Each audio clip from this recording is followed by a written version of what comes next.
لوگوں کو یہ بات بتائیں کہ میرے مندر جانے سے یا میرے اچار ٹچ کرنے سے اٹس ریڈیکولس، ایسی باتیں ہو ہی نہیں سکتی.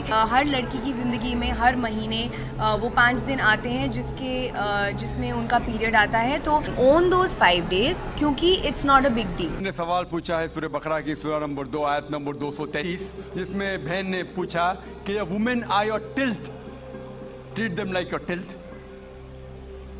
یہ جو قرآن مجید میں کہا گیا ہے کہ عورتیں آپ کی کھیتی ہے، تو ویسا ان کا صحیح طریقے سے ان سے برتاؤ کرو. یہ آیت کے بارے میں آپ دیکھیں گے 222 پڑھیں گے. اس کا پہلے آیت پڑھنا امپورٹنٹ ہے. when they ask the concerning menstrual cycles، جب وہ پوچھتے حیض کے بارے میں تو اللہ تعالیٰ فرماتے کہ حیض کے حالت میں آپ ان کے پاس مت جاؤ. During menstrual cycle do not approach them. کیوں؟ کیونکہ حیض کے حالت میں جب خون بہتا ہے، آج کی میڈیکل سائنس کہتی ہے کہ چانسز ہے جب آپ ان کے پاس جائیں گے اس حالت میں تو عورتوں کو تکلیف ہوگی. اس کے علاوہ بیماری پھیلنے کے ہائی چانسز ہے خون کے ذریعے، اسی لیے ان کے پاس مت جائیے.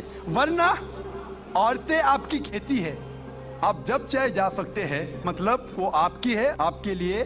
اور قرآن میں آپ پڑھیں گے اس کے پہلے سورہ بقرہ میں سورہ نمبر 2 آیت نمبر 187 میں کہا گیا ہے ہن لباس لکم وانتم لباس لہن. آپ ان کے لباس ہے، وہ آپ کی لباس ہے.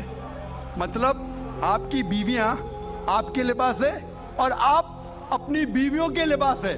لباس کا مطلب گارمنٹس. مین مقصد ہے لباس کا کور کرنا، پروٹیکٹ کرنا، چھپانا، بیوٹیفائی کرنا. یہ کام ہے میاں بیوی کا.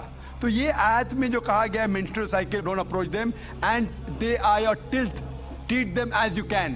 اور اس کے اور کئی معنی ہیں جو میڈیکلی we can prove.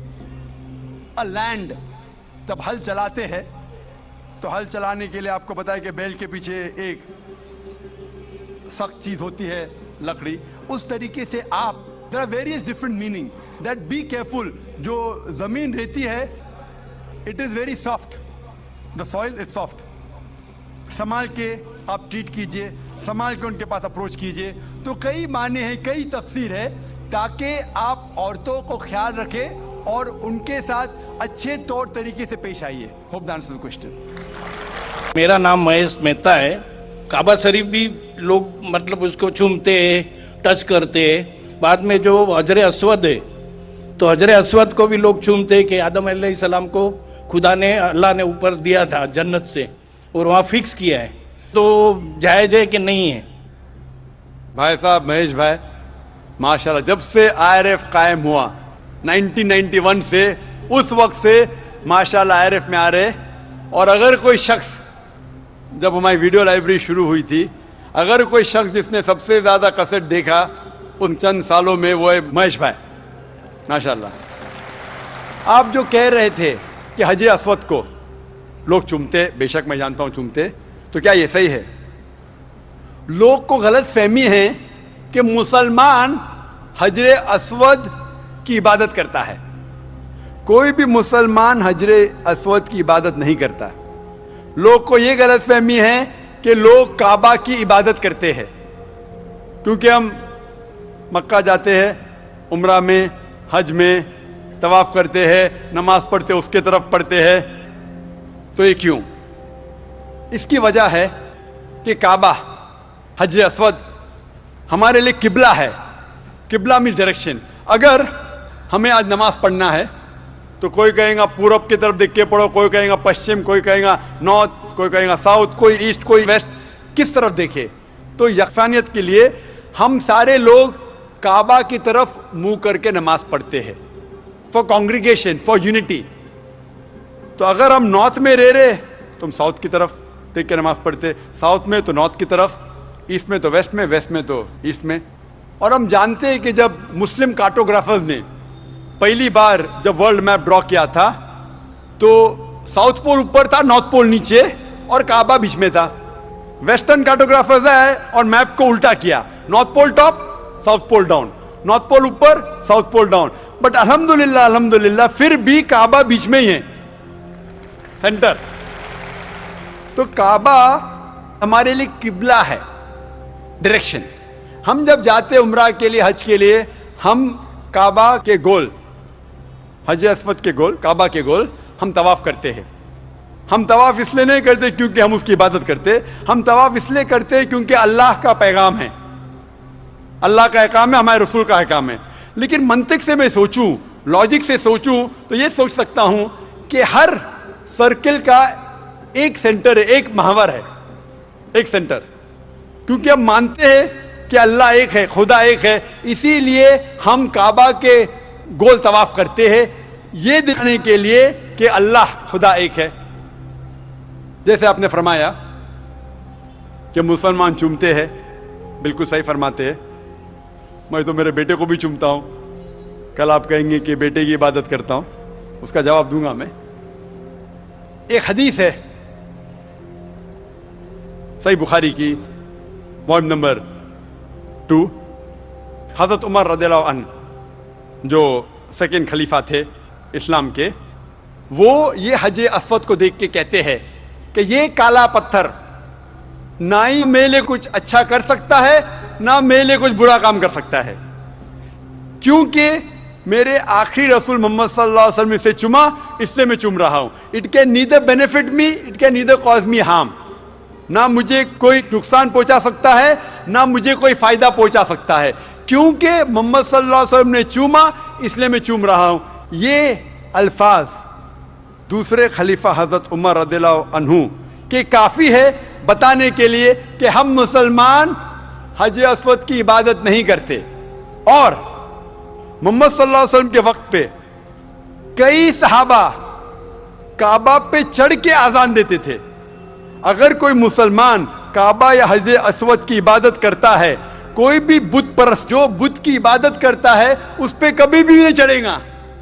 तो ये कहना कि हम काबा या संगे अस्वद या हज अस्वद की इबादत करते हैं, कई सहाबा ने काबा पे चढ़ के आजान दी, तो ये साबित है कि हम ना काबा ना हज अस्वद की इबादत करते हैं, हम सिर्फ उसको किबला मानते हैं. और क्योंकि अल्लाह के रसूल ने चूमा इसलिए हम चूमते हैं, हम उसकी इबादत नहीं करते. Hope the answer the question. जी भाई, माइक नंबर 1 से अगर कोई सवाल हो तो है. नमस्ते, मेरा नाम रमेश भंडारे है और मैं प्रोफेशन से टीचर हूँ. तो मैंने सुना है कि मोहम्मद पैगंबर जी ने चांद की तरफ उंगली दिखाकर चांद के 2 टुकड़े किए, लेकिन अभी फिलहाल इंसान चांद पे जाकर आ चुका है.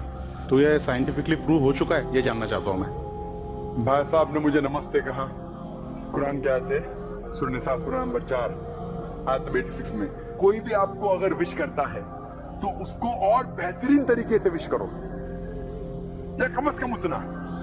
आपने कहा नमस्ते, मैं आपको फिर से नमस्ते नहीं कह सकता हूं. क्यों? नमस्ते के मानी है कि मैं आपके आगे झुक रहा हूं, इदम नममे, मतलब आपके आगे झुक रहा हूं. झुकना सिर्फ है ईश्वर के सामने. तो मैं कहूंगा मेरे आगे झुकना हराम है, इसलिए मैं कहूंगा अस्सलामु अलैकुम, आप पे सलामती हो. ये सबसे बेहतरीन तरीका है. इसीलिए मैं नमस्ते का जवाब नमस्ते, क्योंकि मैं नमस्ते के मानी जानता हूं. अक्सर हिंदू नमस्ते के मानी जानते भी नहीं. नमस्ते आता है एकदम नममे से. आप मेरे सब कुछ हैं, मैं आपका सब कुछ नहीं हूं. कुछ कुछ आपको हिदायत दे सकता हूं, हिदायत देने वाला अल्लाह सुब्हानहू व तआला. हाँ, तो इसीलिए मैं नमस्ते का जवाब दूंगा अस्सलामु अलैकुम, अल्लाह की सलामती आपको. आपका सवाल था कि मोहम्मद सल्लल्लाहु अलैहि वसल्लम चांद के 2 टुकड़े कर चुके हैं, इंसान चांद पे जा चुका है, तो साइंटिफिकली साबित हुआ कि ने चांद के 2 टुकड़े हुए कहने. कुरान की आयत शक्ल कमर की कई हदीस है. हम मानते हैं कि ये मौजिजा था जो अल्लाह ने किया. मौजिजा किया अल्लाह ने मोहम्मद सल्लल्लाहु अलैहि वसल्लम के जरिए. आज साइंटिफिक रिसर्च हो चुका है और कुछ एस्ट्रोनॉमर्स जो फल्कियात के माहिर है वो कहते हैं कि चांद पे एक फिशर है. फिशर मतलब एक लकीर है, क्या है पता नहीं. तो हम कहते हैं कि ये लकीर शायद निशानी है जब अल्लाह के पैगंबर मोहम्मद सल्लल्लाहु अलैहि वसल्लम ने शक्ल कमर, कमर के 2 टुकड़े किए. टुकड़े हो गए वापिस हो गए, तो ये फिशर है। तो साइंटिफिकली एक फिशर है, क्या है लोग को पता नहीं। तो मैं कहता इंशाअल्लाह वो फिशर वही है जो अल्लाह के रसूल ने टुकड़े किए। लेकिन आज अगर कोई कहेगा कि चांद के टुकड़े दो हो गए इसलिए मैं इस्लाम में मानता हूँ, शायद, लेकिन आज दौर मौजदा का नहीं है, चमत्कार का नहीं, आज दौर है साइंस का। और सबसे बड़ा चमत्कार जो आखिरी पैगंबर मोहम्मद सल्लल्लाहु अलैहि वसल्लम ने किए वो है कुरान। सबसे बड़ा चमत्कार है। तो मैं तकरीर दी थी सबसे पहले बार पुणे में असेंबली हॉल में, कुरान और जदीद साइंस, उसके जरिए पता चलता है कि कुरान हम साबित कर सकते, अल्लाह की किताब तब भी साबित कर सकते थे, आज भी और ता क़यामत तक। तो ये मेन चमत्कार है। कोई भी इंसान पढ़ेगा, अगर आपको अदबी का तर्जुमा पढ़िए और अगर सही नियत से पढ़ेंगे, आपको अल्लाह ताला हिदायत जरूर देगा। हिदायत मतलब सही रास्ता दिखाना। तो सही रास्ता जो है वो आखिरी कलाम खुदा का वो कुरान शरीफ।